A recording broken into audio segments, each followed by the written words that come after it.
In analyzing any subject, I always think it's most useful to start by looking at the big picture. So in relation to health and diet, the big picture is that humans are evolved to eat a certain diet. And in many cases, we're not eating anywhere close to that nowadays. Now, certain nutrients the average American probably eats just as much or more of as their ancestors did. We certainly eat a lot of protein. We get a lot of B vitamins, considering the large amount of meat in the average American diet. We certainly eat a lot of calories, especially in the form of carbohydrates. All of those we're getting, I would guess, at least as much or more of as we got traditionally. But there are a couple of things that are severely lacking in the modern diet. And in my opinion, the two main ones of these are antioxidants and omega-3 fatty acids. And what have these been linked to? Heart disease, cancer, inflammatory disease, impaired neurological function. And what do you see in America today? Those same problems. This isn't just some little issue, even though almost everyone overlooks it. If you were only getting a tenth as much protein as you were supposed to eat, you'd think that was an enormous problem. And yet the average American is probably only eating a tenth as many antioxidants or a tenth as much omega-3 fatty acids as they traditionally ate, and yet no one seems to focus on this particular issue. Let's look at some of the main antioxidants, and I would mention first that it's been shown in studies that taking a vitamin pill isn't necessarily the same as eating a nutrient or vitamin direct from fresh food. So vitamin C, for example, the average American today sometimes doesn't eat any fresh fruits or vegetables. And even if we do, it's not really anywhere close to what people ate in traditional societies, where they ate a lot of root vegetables, high in vitamin C. Certainly fruits and fresh vegetables, very high in vitamin C.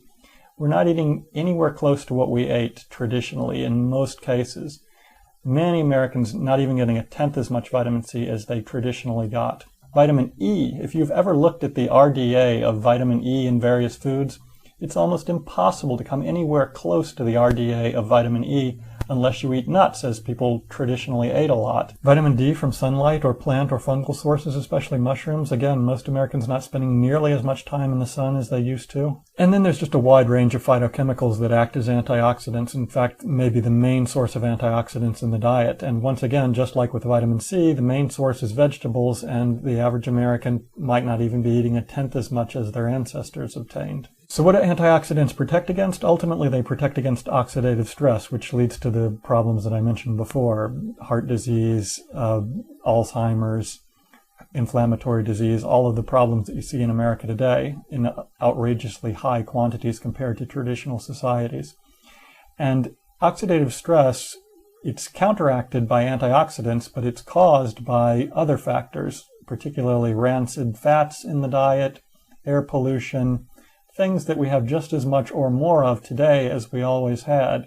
And so today we probably need just as much, if not many more, antioxidants in our diet, and yet we're not getting a fraction of what we should be getting. And in case you haven't seen my past videos, I almost just forgot to say potentially the main source of oxidative stress in the modern diet, which is hydrogenated oil. Next is omega-3 fatty acids, and here the situation's probably even worse than with antioxidants. The average American isn't even getting a fraction of the omega-3s that we got in a traditional diet. It's removed from all the processed foods, and so the whole foods that we ate traditionally had hundreds of times more omega-3 fatty acids than the processed bleached white flour that we eat today, for example. Even the animal products people eat today are much lower in omega-3s unless you eat all organic animal products, because conventional methods of raising animals lead to a much lower omega-3 content.